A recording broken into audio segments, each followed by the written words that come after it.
Hello साथियों, स्वागत है आपका एपेक्स एकेडमी 1 पर। आज हम लोग क्लास 11 के रसायन विज्ञान पढ़ेंगे, जो कि बहुत ही महत्वपूर्ण है और इसे आप लास्ट तक देखिएगा, जो कि आपको बहुत हेल्पफुल होगी। और आगे की क्लास हम लोग डेली अप करेंगे। जब तक ये चैप्टर कंप्लीट नहीं हो जाता हम लोग रेगुलर इस क्लास को जारी रखेंगे। तो चलिए आइए पढ़ते हैं, क्या पढ़ना है हम लोग को इस चैप्टर में साथियों। जैसे कि आपको दिख रहा है इसमें मोल की अवधारणा और उसके अनुप्रयोग। ठीक है साथियों, इंग्लिश क्या होती है? Mole concept and its application. इसे सबसे बड़ी बात होती है कि इसमें कितना आपको बताया जाए, कितना राइट करना होता है क्लास 11 में। ये सारी चीज़ें हैं यहाँ से, और आप यहाँ से जो है एक बेहतरीन नोट्स भी तैयार कर सकते हैं शॉर्ट स्क्रीन लेकर, जिससे आपको पता रहेगा क्या लिखना है और क्या नहीं लिखना है। तो देखिए, जो पहला है, तो ये पहली हेडिंग है हमारी मोल। ठीक है, मोल। ठीक है, परीक्षा में आता है, पूछता है मोल क्या है, मोल की परिभाषा लिखिए। तो आइए देखते हैं। रासायनिक पदार्थों की मात्राएं मोलों की संख्या स्मॉल n के रूप में व्यक्त की जाती है।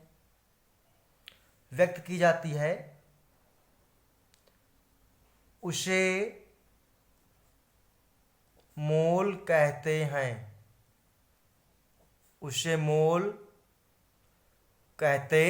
ठीक है, बहुत ही सिंपल सी परिभाषा है। अब क्या है, फिर परीक्षा में पूछता है आपसे पदार्थ की मात्रा स्मॉल n का एसआई मात्रक क्या होता है। ठीक है, तो इसका मात्रक क्या होता है? मोल होता है। क्या होता है? मोल ही इसका मात्रक होता है। उसके पश्चात जो इसमें इस्तेमाल होता है वेट अर्थात द्रव्यमान। तो पूछता है द्रव्यमान स्मॉल m का एसआई मात्रक क्या होता है। ठीक है, तो एसआई मात्रक इसका क्या होता है? तो इसका एसआई मात्रक होता है किलोग्राम। क्या होता है? किलोग्राम होता है साथियों। ठीक है, आप इसे शॉर्टकट में केजी लिख सकते हैं, किलोग्राम। तो इस तरीके से आपका मोल कंप्लीट हो गया है कि मोल क्या होता है। तो जो रासायनिक पदार्थ की मात्रा ली जाती है, ठीक है, और उस मात्राओं में मोलों की संख्या जितनी होती है उसे क्या बोलते हैं? मोल कहा जाता है। अब बात आती है कि सर एक मोल किसे कहते हैं, या और क्या होता है, किसके मान कितने आते हैं। सारे देखते हैं हम लोग। एक मोल 1 मोल। ठीक है, क्या होता है? तो देखिए, किसी पदार्थ की वह मात्रा जिसमें उसके 6.022 इंटू 10⁻23 कण प्रेजेंट होते हैं, पदार्थ का एक मोल कहलाता है। ठीक है, एक बार फिर से आप समझ लीजिए, किसी पदार्थ की वह मात्रा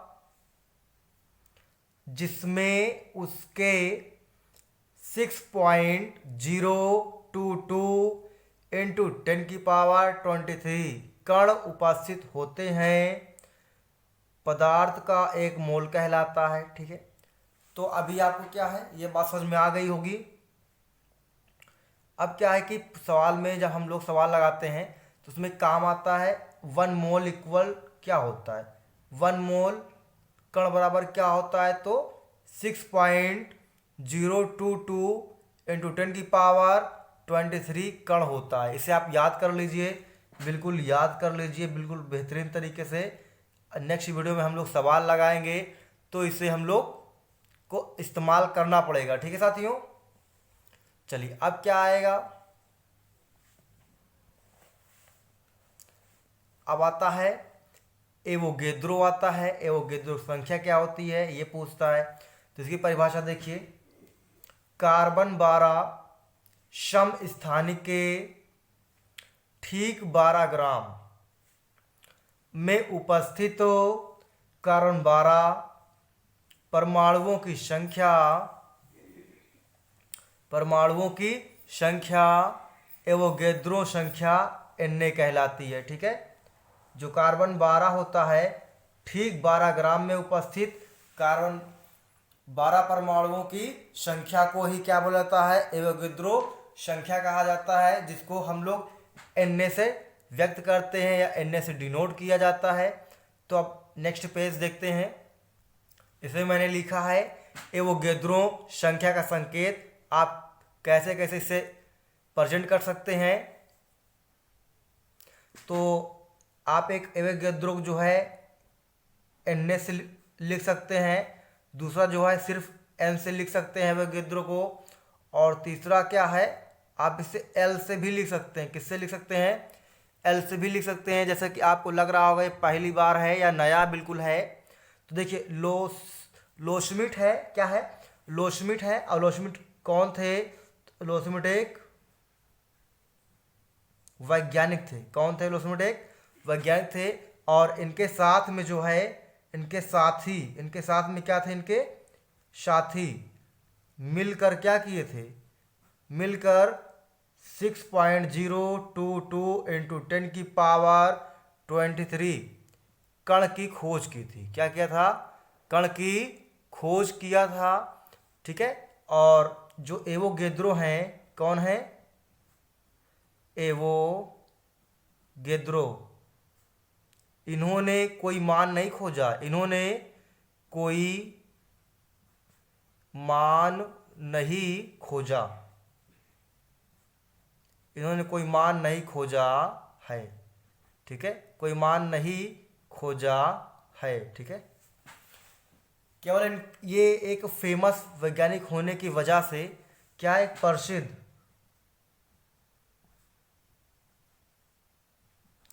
प्रसिद्ध वैज्ञानिक होने के कारण, ठीक है, होने के कारण इनके नाम पर रखा गया, इनके नाम पर रखा गया, ठीक है, इनके नाम पर रखा गया। तो इतनी बात समझ में आ गई कि ये मान कहाँ से आया, ये मान आपको पता चल गया कहाँ से आया, किसने निकाला था मान को। तो इनको मान को निकाला गया था लोशमिट और जो है इनके साथी मिलकर निकाले थे। कितना मान है, तो 6.022 इंटू 10 की पावर 23 कण है। और एवोगैड्रो ने कोई मान नहीं खोजा था, ठीक है, केवल क्या प्रसिद्ध होने की वजह से, या फिर आप कह सकते हो वरिष्ठ, क्या कह सकते हैं आप, वरिष्ठ होने की वजह से इनके नाम पर मान रखा गया। क्या रखा गया, Na अर्थात एवोगैड्रो नंबर, एस एवोगैड्रो, एन से नंबर अर्थात संज्ञा, ठीक है, संख्या। कितना मान रखा गया, 6.022 इंटू 10 की पावर 23। तो इतनी बात समझ में आ गई। आइए समझते हैं एवोगैड्रो नियतांक क्या होता है। एवोगैड्रो नियतांक क्या होता है, तो देखिए इंग्लिश क्या होती है, एवोगैड्रो कांस्टेंट होता है। तो इसकी परिभाषा समझते हैं। परीक्षा में कहता है बताइए एवोगैड्रो नियतांक क्या होता है और इसका मान भी लिखिए। तो इसमें चिंता की कोई बात नहीं, बहुत ईजी है। तो देखिए परिभाषा इसकी बिल्कुल ध्यान सुनिए। अगर कोई व्यक्ति अर्थात छात्र देख रहा है तो यहाँ से नोट्स बना सकता है, ठीक है। एक मोल पदार्थ उपस्थित कणों की संख्या, उपस्थित कणों की संख्या का मान नियत होता है, जिसे एवोगैड्रो नियतांक Na कहते हैं, ठीक है। ये तो होगी। अब देखिए क्या है इसमें, जो एक मोल होता है, ठीक है, जो एक मोल होता है पदार्थ में प्रेजेंट, उसी का मान क्या होता है, उसी की संख्या, उसी का मान क्या होता है, बिल्कुल नियत होता है, कांस्टेंट होता है। और उसी नियत मान को ही क्या बोलते हैं हम लोग, एवोगैड्रो नियतांक कहा जाता है।